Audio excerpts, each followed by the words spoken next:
Hello, everyone, and welcome to another Silicon Labs product podcast. Today, I'm joined again by my friend Mark Beecham. Mark, thanks for joining. Yeah, thanks for having me, Kyle. Mark, you're the product manager responsible for our microcontrollers within the IoT business unit. How have things been going over the last couple of years? Well, given the current climate of everything, actually very well. So we've seen a very strong 2020, big recovery from some 2019 downturns, and it's looking up into the right in 2021 as well. That's great. That's hearing that from a lot of people. Before we jump into our podcast today, where we're going to talk a little bit about some new things with microcontrollers, I thought it'd be funny for our audience to get to know a little bit about you, Mark. Why don't you tell everybody what you've been working on the last year? Yeah, so I guess the big thing personally is trying to get married or have a wedding here in this environment, I guess you could say. So I'm about to send my third version of a wedding invitation. So we had it planned for October 2020, and then we moved it to May 2021, and then we had to move it again to October 2021. So we've been planning a moving wedding, which has been interesting, good learning experience, a little difficult, but it is what it is. Yeah, it's the current environment, right? But Hey, best things are those that you wait for, right? So there you go. I'm sure it'll be an awesome event. Well, let's jump into the podcast. As I said, thought there's been some recent announcements from Silicon Labs. You have some exciting things to share. I really like to spend this podcast talking about the new 32-bit microcontroller, the PG22. You have the time to go over some questions I have? Yeah, absolutely. All right. Well, this is the question that I'd love to ask. Every product that Silicon Labs comes out with has a typical alpha customer engagement. And, that is what is driving the need to build this new MCU. So I thought it would be great if you could share, maybe we can't share names of the companies, but you can share sort of the products that these early adopters were looking to integrate the PG22 into. Yeah, not a problem. So in no particular order, one of the first needs we saw and wins that we had was with a robot vacuum maker. So if you think about a robot vacuum, it reads a bunch of sensors, typically on either one or a couple I2C buses. And then it basically computes, what should I do? Did I hit something, turn right or left, especially based on what I've already been doing. And so they don't need a high pin count MCU, but they do need basically a fast processing engine, low pin count with a lot of memory. And that's exactly what the PG22 offers. So they just read all the sensors, make the decision, and just keep doing that. So, they don't need anything that's too large. Of course, power is still a little bit of a consideration for those guys, but, the peripheral set really matched those guys. And then another big customer, it's, they had a company-wide mandate where basically it's like, any connected designs that we make has to have some level of security in it. And so we were able to go in there and replace some general purpose MCUs with this new one that has, the secure element and the secure root of trust. And so basically it's sitting next to a sub-gigahertz transceiver and just adds that level of security that was basically a company-wide mandate. So anybody looking to add security to kind of a general purpose MCU, this is one of the big ones in the market.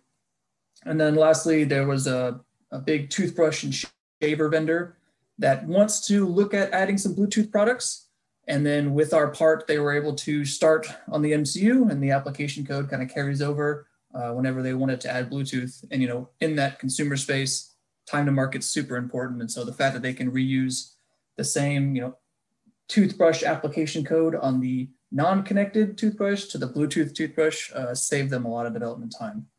So those are the main three ones I like to highlight.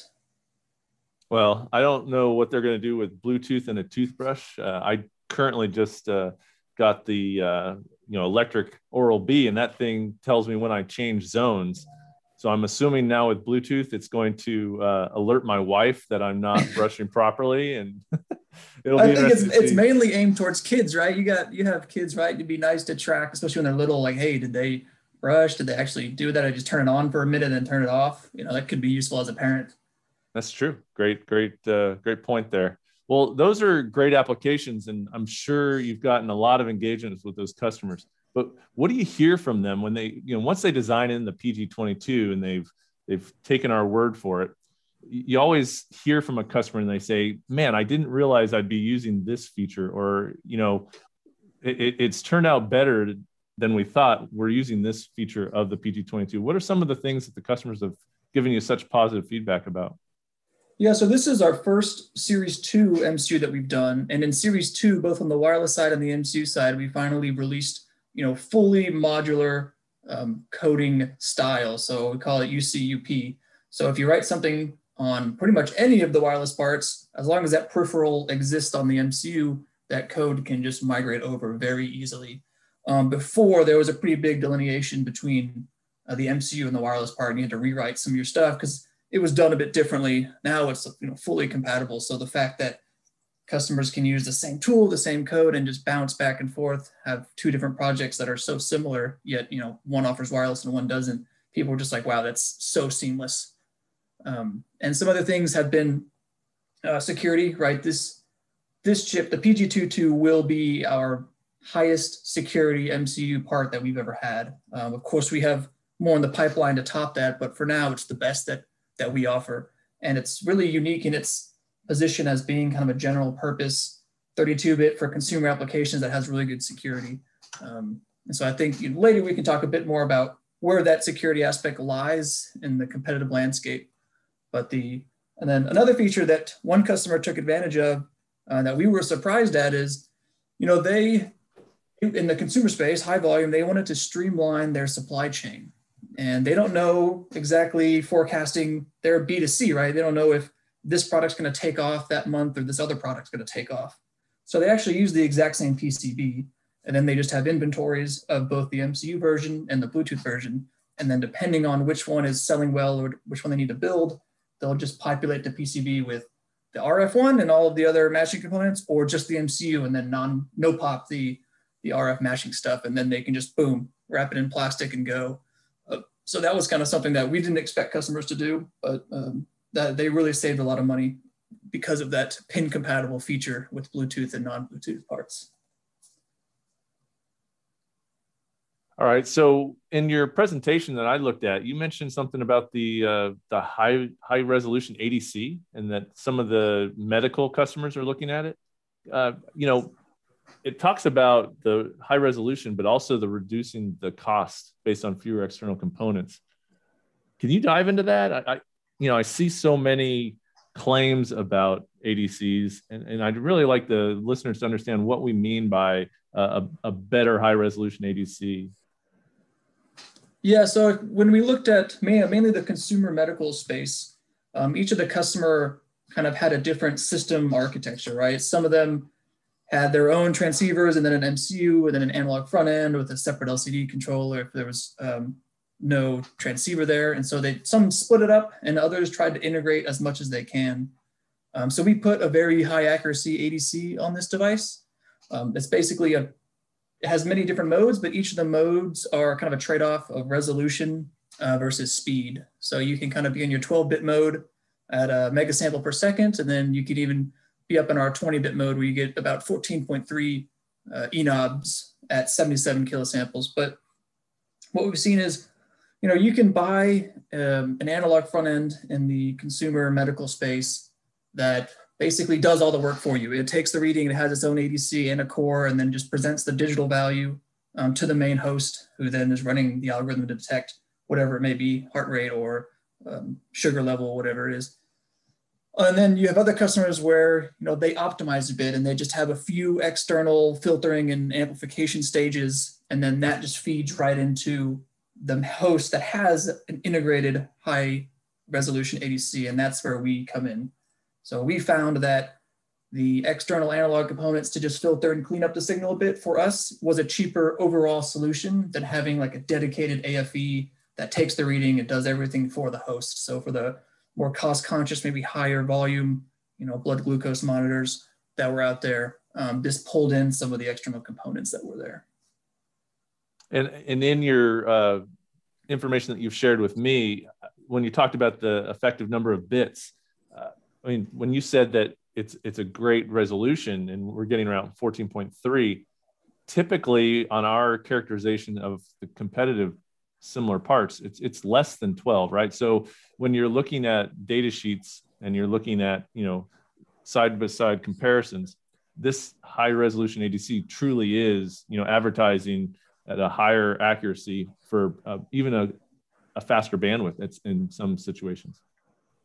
Yeah, and I think it's kind of the specmanship game. Certain companies have different mentalities behind that. But my suggestion is always, between the lines, if there's an ADC section, each company or vendor kind of does it a little bit differently. Some show a bit more transparency and some hide a bit more. So just keep that in mind when you're looking at data sheet specs. Sure. All right. Well, you touched about this in your past question, but why don't we jump back to it? You talked about that path to and from Bluetooth and how that one customer wanted to have, two offerings on the same PCB, but you didn't really touch on it. And I want to make sure our listeners understand the price difference. I mean, what is their benefit between having a product with a wireless SoC versus the standalone MCU? And you don't have to give, obviously different customers will have different volumes. We can just give a ballpark so the listeners can understand, what benefit it is to have, one development process, like you talked about, all the software benefits. You're going to have similar reuse of things, but ultimately they're going to want to know about that price benefit. What can they expect there? Yeah, so, the price of all these parts is highly dependent on kind of the feature set for each of the OPNs that we have. We have some very optimized devices in the Bluetooth family where the radio is, very limited. And so those are going to be in the low end. And the MCU side of things, we don't exactly have that big of a peripheral to play with. But in terms of if you were to compare, the mid-range MCU with the mid-range Bluetooth part, so say you were paying about 90 cents for that Bluetooth part in, medium-ish volumes, you can expect about a 25 to 30% reduction for the MCU. So you'd be looking, 65 to 70 cents. Again, this is middle of the pack, right? Medium-ish volume. There's a lot of variables when it comes to pricing, but that's the general ballpark, about 25, 30% cheaper. All right. So you touched on price, but now I'd like to dig a little deeper. Our listeners are evaluating MCUs from all the different competition. And, two that most commonly come up in our conversations are ST and NXP. And, we're not going to sling mud or talk about FUD, but can you talk about how you see Silicon Labs positioned with those two competitors and some of the common things that listeners could see if they really evaluated us versus the competition?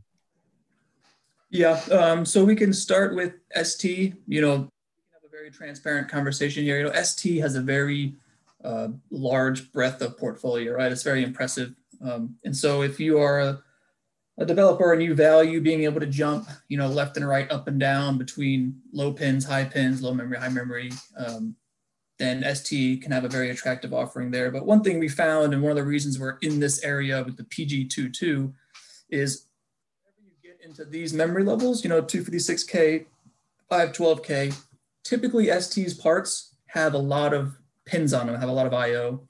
IO is expensive on the die. It grows the area pretty substantially.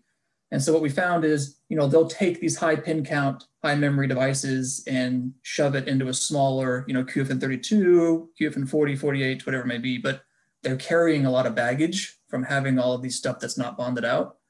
And so we see the price of those high memory, low pin count devices be pretty high. So we're trying to come in with a more dedicated device that truly is using everything on the die in those smaller packages.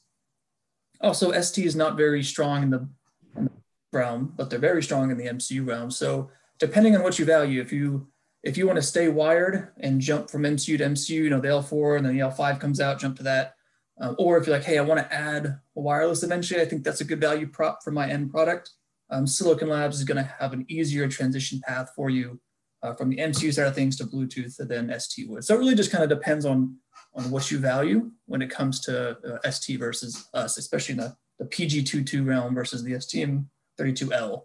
In terms of low power for the STM32L and our generally for 32 line, it's comparable, about neck and neck on low power. The sleep modes, the wake times, the features available in the sleep modes, they're all pretty comparable. Now with NXP, we see a little bit of a different thing.